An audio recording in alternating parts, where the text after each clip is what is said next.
The next contestant is Pat Patterson, the Lloyd. The Lloyd, Pat Patterson.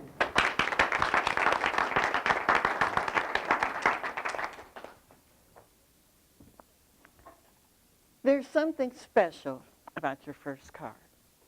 Well, my first car was a Lloyd. Now, don't feel bad if you never heard of one. They didn't make very many, and they didn't make them very long.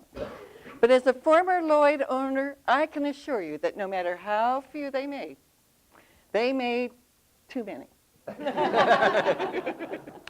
Now, you're probably wondering how I happened to get a Lloyd. Well, I was 19 years old at the time, and I belonged to the Methodist Youth Fellowship. We called it the MYF for short. It was a group of college kids at our church, and most of the guys there had sports cars. Now, we girls thought sports cars were sexy. And one day I got the brilliant idea that maybe if I had a sports car, the guys would think I was sexy too. And then I went down and I priced them. I had no idea they were that expensive. And I thought, well, maybe, just maybe if I got a little car, the guys would think I was cute. I can handle that. So at that very vulnerable moment, I picked up the used car ad, and there it said Lloyd, in parentheses, small German car. So after work that night, I went to the used car lot, and the used car salesman took me across the lot saying, what a great car it was. And then he said, and there it is. It had all the style and pizzazz of that little block of wood that comes in the Boy Scouts Pinewood Derby kit. It was nothing like what I had envisioned. It was gray, light gray, inside and out. And it had two little bucket seats and a small back seat. And he said, let's take this baby out for a spin. So I got in, and I sat down, and he had me drive it just around the block. And at the dashboard had a little glass speedometer and a glove compartment. And I said, where is everything? And he says, what do you mean, where is everything? There's a clutch, there's a brake, there's a gas pedal, there's a steering wheel and the gear shift. What more do you want? And I said, well, a gas gauge and a temperature gauge and a battery gauge would be nice. And he said, oh, well, you don't need those. See that little rod right there? And he said, just when its car starts choking, you just push it down. You've got another 45 to 50 miles per gallon of gas. And, you know, this little car weighs only 800 pounds. Doesn't use much. And I said, okay. So he had me drive it just around the block and then pull into a little parking spot. And he said, well, and how was that? Was that fun? And I said, yeah, that was fun. And he said, and did you notice how quick it steered? Yeah, it steered quick. And he said, and did you notice at this parking spot, no other car in this lot could fit into it? Just think, out in Denver, there are thousands of parking places that only you can fit into. He said, now what do you think of that? And I said, I'll take it. So we went in and we filled out the paperwork. And he said I could have my car when my loan cleared the bank. So I went home that night and I was so excited at the supper table. I said, I bought a car today. And my stepfather, Ole, said, you bought a car without taking me along? And I said, well, you know, you're so busy all the time. And he said, I would have taken the time. You did take someone along who knew cars, didn't you? And I said, no. You see, I never heard that was a really smart thing to do if you knew nothing about cars.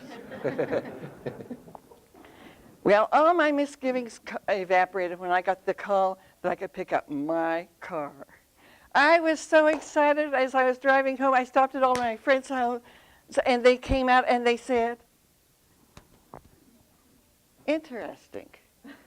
And I've never seen anything like it before. It was exciting owning a car the likes of which no one had ever seen before.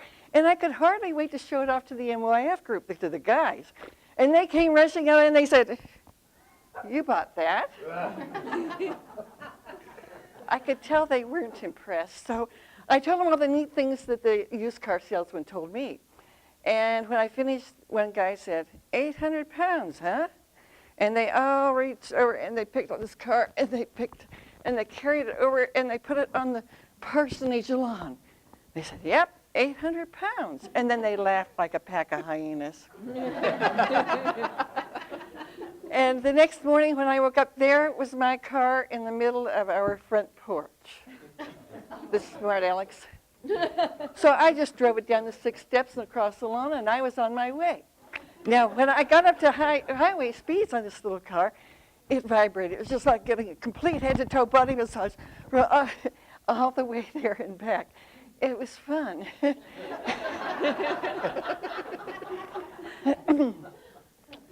And the car did get 45 to 50 miles per gallon of gas. And all the money I saved on gasoline, I spent on car repairs. That and a whole lot more. And I was lucky there. There were 2 guys from the MYF group that for all the hamburgers they could eat and all the pizza and a few dollars, they'd work on my car. They practically lived at our house. And one of those guys was named Hank. Now, Hank had a brother, Charlie, who just got out of the military, and he was going back to college. So Charlie was brought to our NYF group. And there we met, and we fell in love, and we got married. And with college tuition, we could only afford 1 car, so the Lloyd had to go. And I couldn't believe it. Hank bought it. Hank knew that car better than anybody. And he drove it for a couple years.